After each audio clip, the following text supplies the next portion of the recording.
Hi, I'm Jeremy, and today we're going to look at the 18th game in my video series on the Spiel des Jahres, or German Game of the Year award. This is generally given each year by the German gaming press to the game that they feel best caters to the family market and extends the board gaming hobby. So today we're looking at Rummikub, which is the 1980 winner of the Spiel des Jahres. I believe it came out earlier than that, but it was 1980 when they chose to award the game. And this is essentially just a variation on the card game Rummy, played with these very good click-clacky tiles. It's almost a classical card game, just transferred to tiles. Has a few small little rules changes, which I'll explain in a minute. The game, it's for ages 8 and up, and it plays from 2 to 4 players, and the runtime for that is really going to vary based on the number of rounds that you choose to play. So let's take a look at how it plays, and then I'll come back and give you my thoughts on it. The game of Rummikub starts with each player getting a rack and taking from the center of the table of face-down tiles 14 to add to their rack. And normally you would keep these hidden from other players. This is just for the sake of demonstration that you could see both racks. And on your turn, what you're going to do is you're going to try to play tiles to the board. And tiles could be either comprised of sets or of runs. And a set would be comprised of 3 or more tiles of the same value but different colors. So there could be up to 4 tiles because there's 4 colors in the game. Here are 2. Nobody has a set yet here, I think. Or a run would be a number of at least 3 tiles of the same color that are in consecutive values. So here we have a 10, 11, 12. That player would be able to play those as their opening move.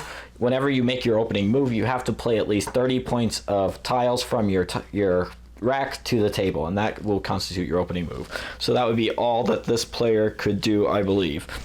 Then it would go over to this player, and they also have an open move, or an opening move, so they go 6, 7, 8, 9, and that would tally up to 30 because this joker tile could stand in for any tile, and its point value is considered the same as any other tile. So this would be 17, 24, 30. So they exactly had enough, and they are not able to play anything else. So now go to this player, and what they're able to do now is that they could use this 8, which they happen to be lucky enough to have, to replace this joker tile.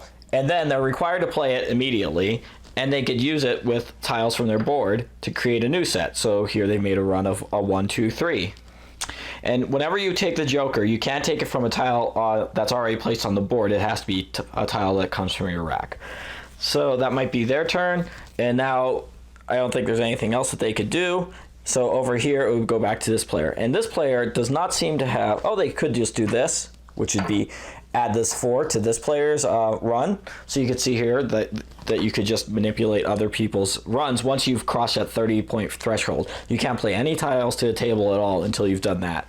And that would be all that they have to do on their turn. This player, it looks like they have nothing that they could do. So the other thing you could do on your turn is simply draw a tile. And again, the game's goal is to get rid of all your tiles, so that's suboptimal. And this will just keep going back and forth. And again, you could manipulate these tiles however you see fit if it's going to help you get a play made. So let me see if I could think of any good examples here. Not with these tiles. So this player might just draw. This player could draw. And they have a 4. Oh, if only they had another 4, they'd be able to steal that one. And as you can see, this could sometimes go back and forth, but sometimes rounds actually end very quickly in this game. So a 6, nope. And there's actually some very clever possibilities to manipulate tiles. So of course you could add on to tiles like shown here. So just add on to an existing run. But you could also, for example, if there's a set of 4 4s, you could take one of those 4s to help you create a run. Or you can just simply add on to a tile set. So for example, here we have a blue 8, 9, 10. The player would play an 11 onto that, which makes it a legal 3 set and frees up that 8 to be added to a set of other 3 8s that they're playing the other 2 8s from their hand. So this kind of thing is very possible. Also, if a run gets to 6 tiles, you could split it up and duplicate a tile in there, and you could get pretty creative with that. But essentially, the game's going to go with players just playing all their tiles to the table. Let's just say that this player clears out their tiles, and what happens as soon as a player does that, they'll say Rummikub, and then that will trigger the end of the round. every other player will tally up the points that are on their tile, so just all the points, so 12 plus 10 plus 9, etc. They'll get that many points as negative points. You combine the negative points of every other player, and the player who cleared their rack gets that many positive points. The game will go over a set number of rounds until, and then you'll add up the points and see who's the overall winner. Or the players could play to a set threshold. I generally prefer to play a set number of rounds because there's negative scoring in this, so it could sometimes go back and forth before you finally hit that threshold. So that is how you play Rummikub.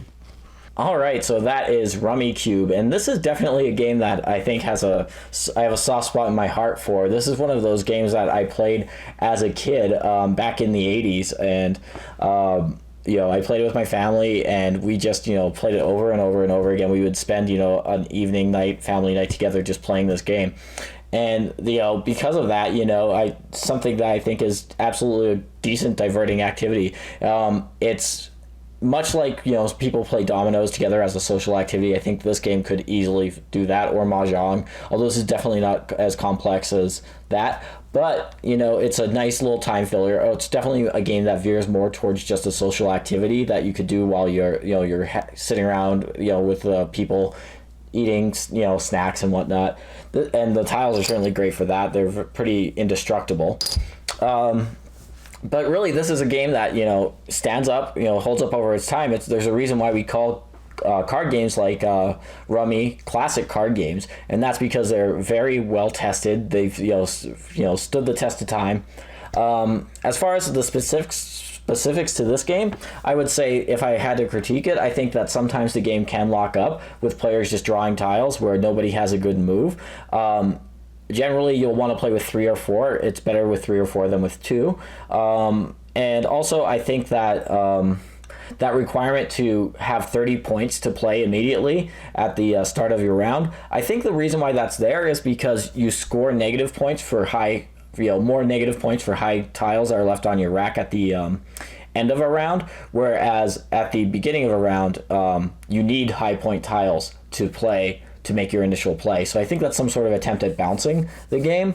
But ultimately, this is not a game that tends to feel particularly balanced. If you get lucky when you're drawing tiles, you'll win, and that's just the nature of the game. It's essentially at its heart a card game. I will say that that despite all that, this is a game that I would have to hold on to forever. It's something that I could play with my mother happily.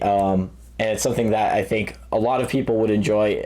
I'm not sure if it's still well in rotation. Let me check the date on this one.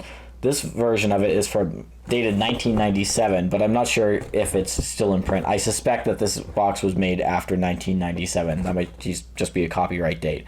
So it's exceptionally easy to track down. It can be definitely used for very cheap if it's not currently in print. And if you enjoy classic card games, this would be a no-brainer for you. So those are my thoughts on Rummikub. And also, just one little addendum. My version, it says right on here, is called Rummikub. I know that I've heard it called Rummikub, and I believe that's a regional thing.